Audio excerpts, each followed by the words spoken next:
Hello, welcome to Elizabeth Reads. I have chapter 23 of Jemima Small. Let's read it together. 1,000,000,000 years ago. The next day at school, I couldn't stop yawning. I'd stayed up late timing myself doing equations. Getting through to the Brainiac selection day was amazing, but also like getting tons of extra homework. Miki and I had been working on a presentation for the last few lessons in geography. I loved researching stuff, but I hated presenting in class. When you look like me, it's not just your presentation slides people stare at. Everyone had chosen a geographically interesting place to present. It could be anywhere in the world, provided it was on the list of geographically interesting places Mr. Kelly had put on the board. We picked Lake Superior. It's this really old lake that stretches across Canada and North America, where over 6,000 ships have sunk. I thought it sounded interesting, which was good because Mr. Kelly didn't let us pick until last, and it was the only place left. I researched on the iPad while Miki drew a perfect bird's eye view of the lake for our poster. He added rocks, fishing boats, salmon, birds of prey, a lighthouse, and even a shipwreck at the bottom. Mr. Kelly made him rub out the mermaids. "I'm so excited you're going to be on Brainiacs," Miki said, gluing triangles of blue paper to the picture so they looked like shark fins. "It's only the selection day," I said. "I probably won't get through to the actual show." "Probably won't get through the door, you mean," Lottie whispered, snatching the glue from our table and scurrying back to her desk. "Ugh, you have to beat Ratface," Miki said. He stopped drawing and his eyes lit up. "But just in case you don't, I have an idea." "What?" He grinned at me. "Miki, don't do anything to get in trouble, not because of Lottie." "I won't. Now, were you serious about me drawing a sea serpent? Because Mr. Kelly did not like my mermaids." I nodded. According to legend, or in this case Wikipedia, an ancient spirit animal called Mishu Peshu lives in Lake Superior. Like the Loch Ness Monster, basically, only scarier. Look. I turned the iPad round to show Miki a dark blue serpent with the face of a lynx. It had pointed teeth, huge red spikes on its back, and long, twisted copper horns. "Mishi, what?" Miki said wide-eyed. "It's Lottie, on a good day." He picked up a blue pencil. "If Mr. Kelly doesn't think our presentation is amazing, then there's something wrong with him." We practiced the presentation during lunchtimes that week, and I spent every evening studying difficult-to-spell words, scientific discoveries, philosophers, poets. I even found out that 3% of the ice in Antarctic glaciers is actually frozen penguin urine. I didn't think that question would come up on the Brainiac selection day, but that's what happens when you click on a link Jasper sends you. On the day of our presentation, Miki was even more excited than usual, but my palms were sweating before the bell even rang. The only good thing was our poster ended up so massive I could almost hide behind it. When Mr. Kelly called us up, Miki whispered, "Channel the spirit of Mishi Poop." And weirdly, trying not to laugh was a good way of calming my nerves.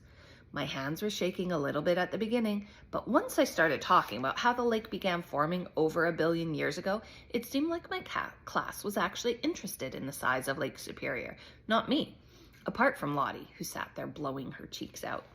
"Excellent presentation," Mr. Kelly said as we took a bow at the end. Miki's idea. "One of the best so far. Can I just ask, what's that?" He pointed to the fold-out piece of paper attached to the poster. "Oh, I forgot," I said, opening it up. "This is what Lake Superior looks like from space." Mr. Kelly smiled. "Of course. Thank you, Jemima. Now, Alina's away today, so Lottie, do you want to wait until next lesson?" Lottie immediately sprang out of her seat. "No, I can do it all by myself." I pulled my chair out to sit down just as Lottie was trying to walk past. She waited and whispered, "Biggest lake in the world by the biggest girl in the world." My chest felt tight as I sat down, mostly because it was stupid. Lake Superior is only the biggest freshwater lake. The Caspian Sea is almost 5 times bigger. Lottie didn't know what she was talking about. I whispered to Miki, "I really hope she loses at the selection day." Miki smiled. "Don't worry, she'll lose way before then." Lottie waited until everyone was quiet, and then she took her hand out of her blazer pocket, did a twirl, and tossed gold glitter into the air. A few people said, "Wow." Mr. Kelly said, "You'll have to clean that up at the end." "My presentation is about the Cave of Crystals in Mexico," Lottie said. "Or should I say, La Cueva de los Cristales?" I had to try so hard not to roll my eyes. Lottie explained the different chambers inside the cave and how some of the crystals were 11 meters long. It actually did sound pretty interesting. Auntie Luna would definitely like it, and her friend Jupiter. He could get some new crystals for his shop. Lottie started talking about the largest crystal ever discovered when suddenly there was this noise, like a really loud fart. Lottie's cheeks went bright red, and everyone started laughing. Caleb called out, "She's fired a stink rocket!" Mr. Kelly told him to be quiet, and Lottie carried on talking. Then about 30 seconds later, she farted again, and again.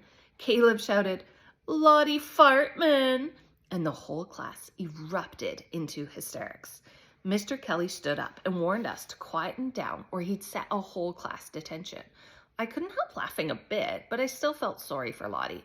It can't be easy to describe the metamorphic process of crystals when you have chronic wind. She rushed through the rest of her lines and then farted again as she did a curtsy at the end. "It's not me!" she shouted over everyone's laughter. "Shut up, everyone!" "Best not be in my tent when we go camping," Caleb shouted. "Lottie Fartman." "That's your last warning," Mr. Kelly said, and everyone went silent. "Now, Lottie, do you need to go to the toilet?" Everyone laughed even harder. At the end of the lesson, Miki said he'd drop something when we were doing our presentation, so I waited for him outside. "Hurry up, Miki," I called into the classroom. "We'll be late for French." "Got it," he said and ran over to me. In his hand was a small rectangular box and some kind of remote control with red buttons. He checked no one was listening, and then a gigantic smile spread across his face as he said, "Fart machine." That's the end of chapter 23. I hope you've enjoyed listening to Jemima Small versus the Universe with me. Join me next time. Subscribe and you'll find out when chapter 24 comes out.